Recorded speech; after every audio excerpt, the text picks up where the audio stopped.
Hey guys, and welcome back to my YouTube channel, and today we are going to watch Let Me Explain Studios.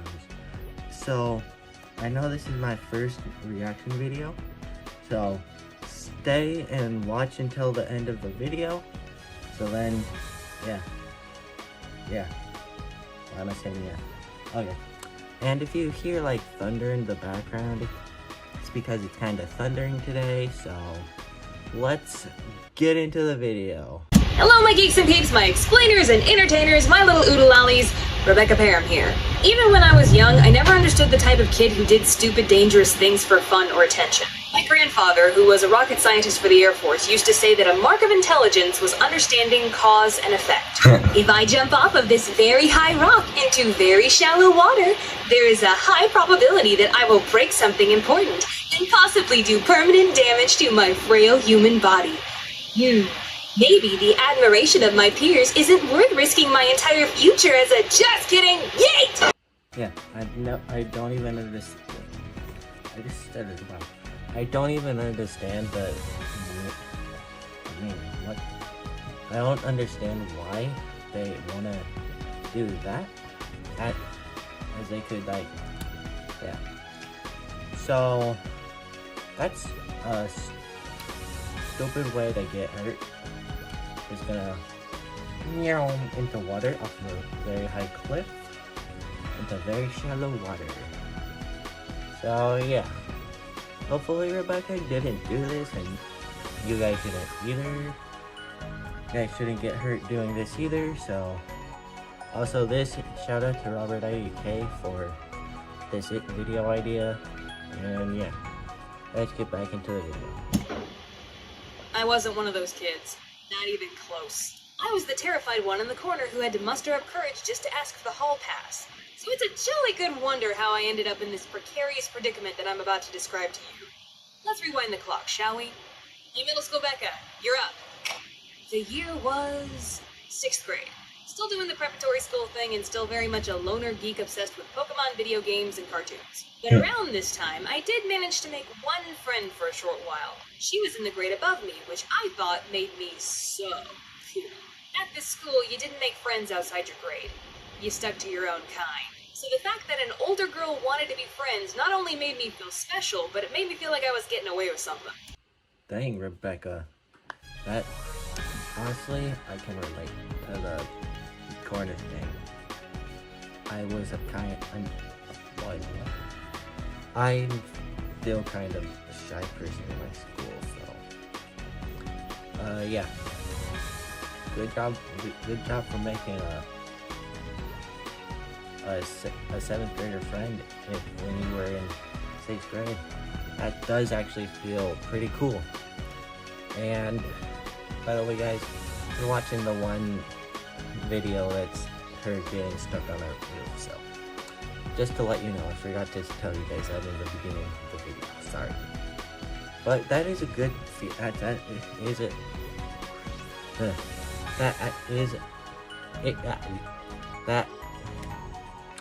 I cannot talk right now, sorry. That is a good feeling when you do make friends older than you and older than you. Other friends too. It is a good feeling. So yeah, good job, Rebecca. We'll call her Kay. And looking back, it's pretty clear to me why we got along so well.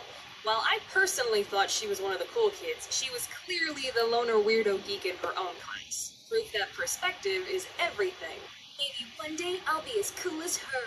She also liked Pokemon and video games and was really good at Super Smash Bros., the original. She's also the one who taught me the infamous item duplication glitch in Pokemon Red and Blue, so yeah. The geek was strong with this one. One day, Kay invited me over to her house for a sleepover. Now you have to remember, at this point in my life, my family lived out in the country, so most of the kids at school did too. And Kay's house was on a very big piece of property. Many acres and far away from any neighbors. Levels of seclusion that made you wonder what the hell the parents were up to. Anyways, she and I were having a lovely old sleepover, and I wasn't going to be picked up until the afternoon of the next day. So we had lots of time to kill.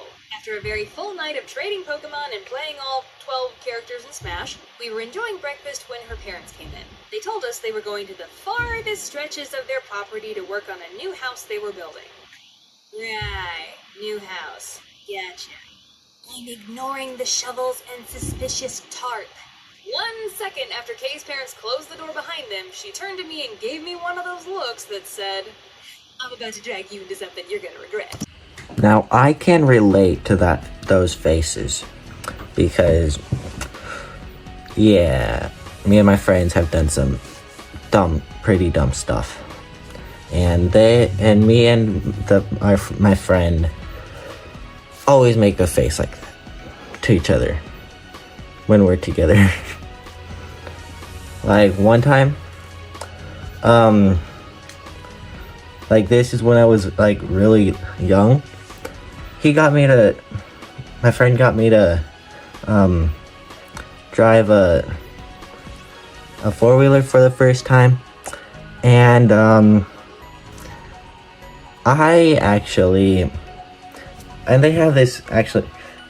have this really giant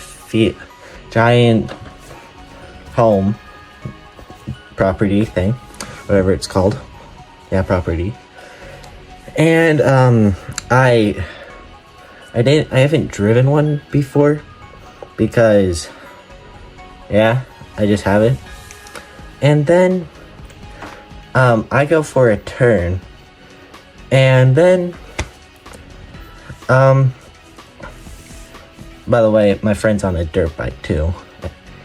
As I'm turning, I just feel the left two side tires just like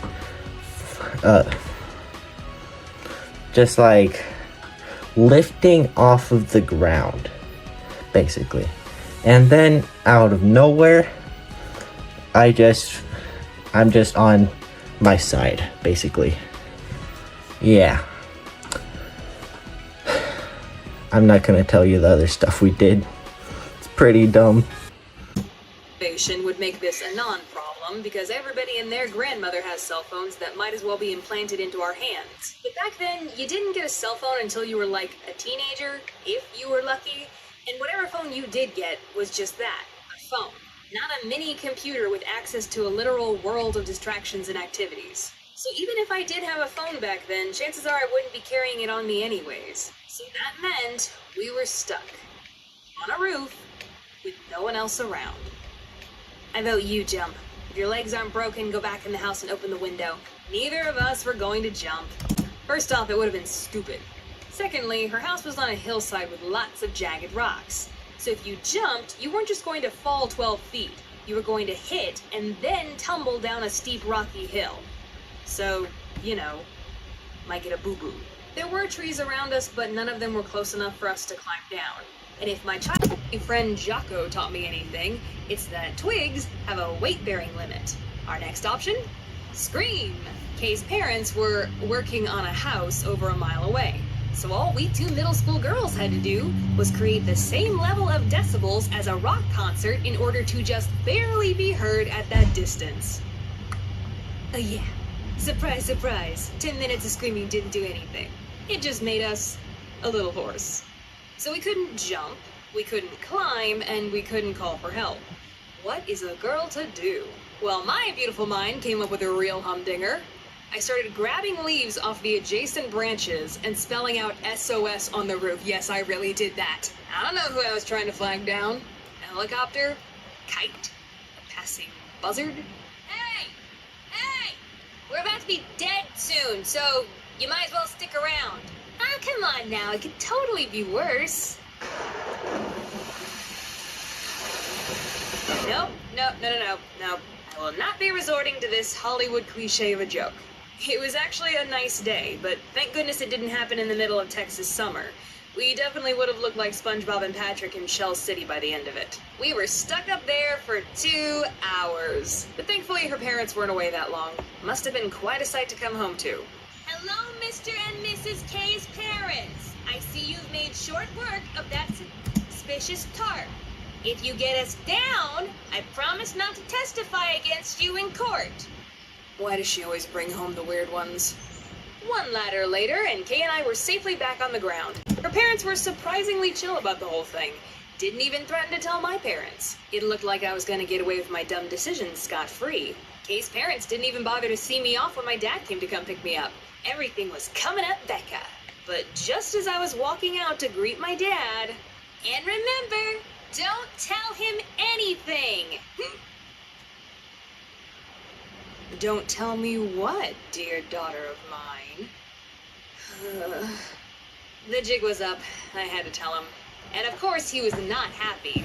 Got a big old lecture on the way home because, you know, I guess my parents cared about my safety and stuff. Shortly after Kay switched schools, though I think we all know what that meant. Oh, pour one out for the poor murdered soul of Kay. She got to be a ghost story before me. May her roof-climbing hijinks live on in infamy. Why did I always make friends with the weird ones? Wow, that was an amazing story. And getting stuck on a roof and trying to get people to find what? Trying to people. What am I saying?